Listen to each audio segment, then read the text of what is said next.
Hello students, in this video I will discuss about cation pi interaction. This topic is related to supramolecular chemistry. तो आज के lecture में हम discuss करेंगे cation pi interaction होता क्या है. इसको डिस्कस करने से पहले मैंने अपनी प्रीवियस वीडियो में आपसे एक क्वेश्चन पूछा था कि why CF3X is a better halogen bonding. क्यों CF3X जो होता है बेटर हेलोजन बॉन्डिंग शो करता है देन CH3X. ठीक है, तो इसका रीजन क्या है कि जो ये X होता है ये हमारा क्या होता है इलेक्ट्रॉन एक्सेप्टर हेलोजन होता है. ये हमने ऑलरेडी पढ़ा था. तो इसके साथ जो भी ग्रुप हमारा अटैच होगा, ग्रुप कौन सा, ये हमारा CF3, जो CF3 होता है ये हमारा क्या होता है कि इलेक्ट्रॉन विड्रॉइंग ग्रुप होता है. अगर वो इलेक्ट्रॉन एक्सेप्टर हेलोजन के साथ कोई भी इलेक्ट्रॉन विड्रॉइंग ग्रुप हमारा अगर अटैच होता है तो उसके इलेक्ट्रोपॉजिटिव करैक्टर को क्या करता है, इंक्रीज करता है. उसके इलेक्ट्रोपॉजिटिव करैक्टर को क्या करता है, इंक्रीज करता है, जिसके कारण वो क्या शो करता है, एक बेटर हेलोजन बॉन्डिंग शो करता है एज कंपेयर टू, किससे कंपेयर कर रहे हैं, CH3X.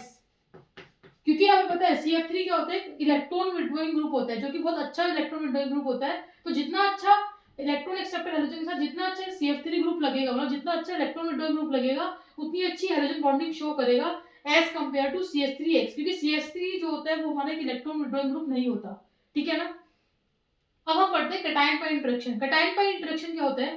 First point, filled pi orbitals homos of the unsaturated organic compound may interact with the cation. First point ये है कि cation pi इंटरेक्शन किसके बीच में होता है, एक अनसैचुरेटेड क्या होता है, ऑर्गेनिक कंपाउंड होते हैं. वो कौन से हो सकते हैं, एल्कीन हो सकते हैं, अल्काइन हो सकते हैं, एरोमेटिक कंपाउंड हो सकते हैं. ये हमारे क्या होते हैं, अनसैचुरेटेड ऑर्गेनिक कंपाउंड होते हैं जो कि इंटरेक्ट करते हैं किसके साथ, कैटायंस के साथ. कैटायंस क्या हो सकते हैं, K पॉजिटिव हो सकता है, प्लैटिनियम हो सकता है, आयरन हो सकता है. ये सब हमारे क्या होते हैं, कैटायंस होते हैं. तो इन्होंने बोला कि यहाँ पर क्या होता है, इंटरेक्शन जो होता है अनसैचुरेटेड जो ऑर्गेनिक कंपाउंड है इसके फिल्ड पाई ऑर्बिटल्स, इसके जो पाई ऑर्बिटल्स होते हैं वो क्या होते हैं, हमारे फिल्ड होते हैं, जिसके कारण क्या होता है, जिसे हम होमो बोलते हैं, हाईएस्ट ऑक्यूपाइड मॉलिक्यूलर ऑर्बिटल, जो कि इंटरेक्ट करते हैं किसके साथ, इंटरेक्ट करते हैं कैटायंस के साथ. ठीक है ना. तो मेन इंटरेक्शन तो कैटायन पाई में ये होता है. सेकंड पॉइंट, ये इसका एग्जांपल है कि देखो जैसे हमारे पास कैटायन है, अभी मैंने बताया कि कैटायन इंटरेक्ट करता है किसके साथ, पाई ऑर्बिटल के साथ of the unsaturated organic compound. तो ये हमारा क्या है, अनसैचुरेटेड ऑर्गेनिक कंपाउंड होता है. सिमिलरली हम एग्जांपल अगर देखें तो जीसस सोल्ट अनायन जो होता है ये भी कैटायन पाई इंटरेक्शन को क्या करता है, शो करता है. इस वाला, ये वाला, दिस वन, ये क्या शो करता है, एक cation pi interaction platinum Cl3, ये ईटा होता है. ईटा मतलब होता है हेप्टिसिटी, मतलब कि कितने एलिमेंट है, मतलब कितने कंपाउंड से वो अटैच है, उसकी कितनी हेप्टिसिटी है, ईटा2 C2H4. तो ये भी हमारा क्या शो करता है, कैटायन पाई इंटरेक्शन, जिसको हम क्या बोलते हैं, जीसस सोल्ट अनायन. ठीक है. अब आप देख सकते हो इसका जो एग्जांपल है यहाँ पे कैटायन पाई, जो नीचे एग्जांपल्स दिए हुए हैं इसमें ये कैटायन पाई इंटरेक्शन को क्या करते हैं, शो करते हैं.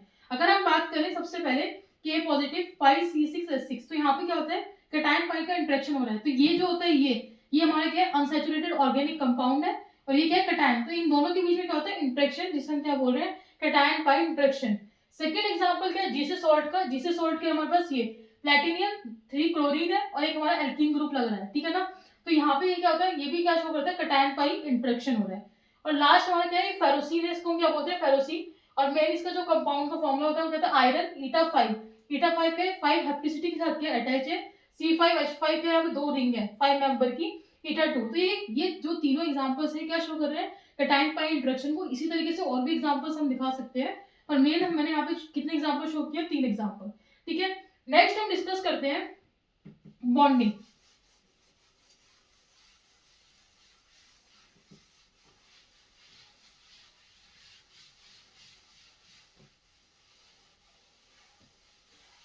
नेक्स्ट हम डिस्कस करते हैं इसकी बॉन्डिंग.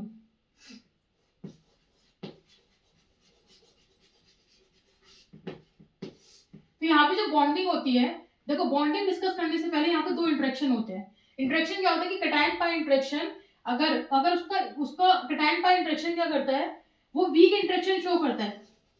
वीक इंटरेक्शन क्या करेगा, शो करेगा.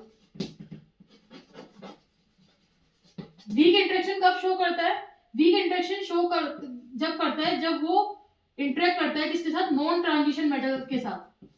नॉन ट्रांजिशन मेटल्स के साथ. नॉन ट्रांजिशन मेटल्स क्या होती है स्टूडेंट्स, लाइक एल्कली होगी, एल्कलाइन अर्थ मेटल्स हो गए. ठीक है ना. ये हमारी क्या होती है, नॉन ट्रांजिशन मेटल्स होती है.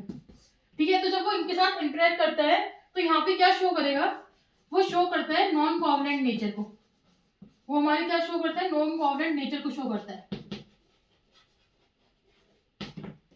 जब भी बॉन्डिंग कैटायन पाई इंटरेक्शन के अंदर मैं बात कर रही हूँ, यहाँ पे दो इंटरेक्शन शो होते हैं, एक वीक और एक स्ट्रॉन्ग। तो वीक इंटरेक्शन कब होता है? जब नॉन ट्रांजिशन मेटल के साथ वो कंबाइन होगा।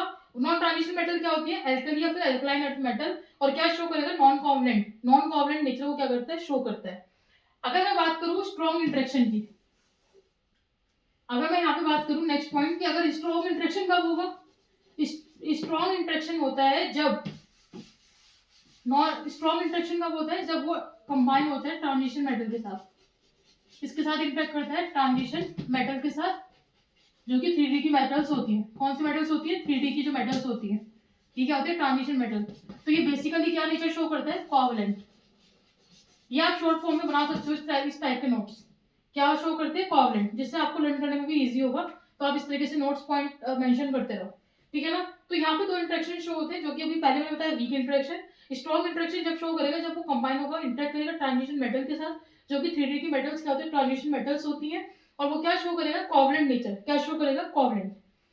अब इसके अंदर इंपॉर्टेंट जो बॉन्डिंग आती है, जो सबसे इंपॉर्टेंट बॉन्डिंग है वो इसके अंदर आती है सिनर्जिस्टिक बॉन्डिंग।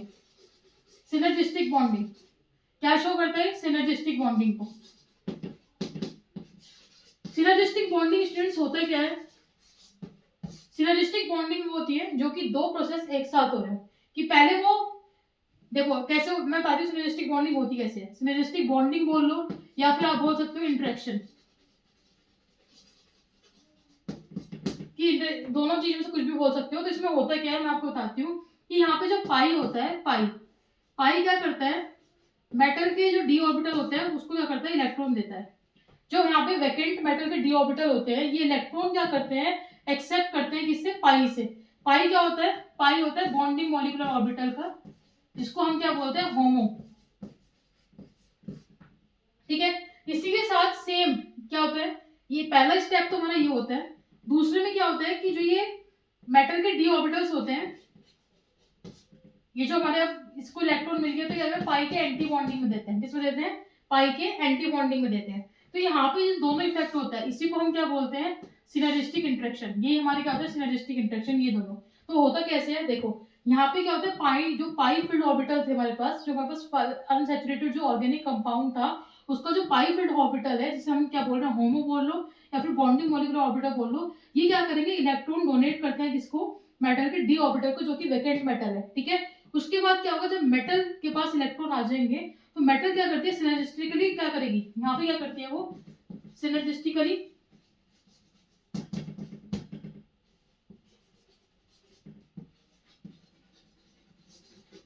सिनर्जिस्टिकली क्या करती है? डोनेट करेगी किसे?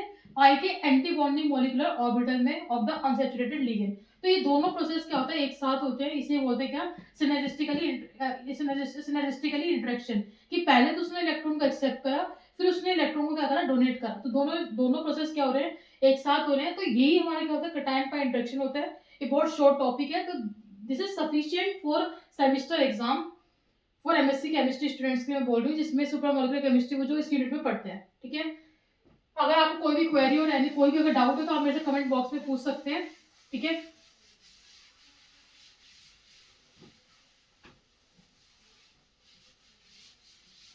Thank you so much.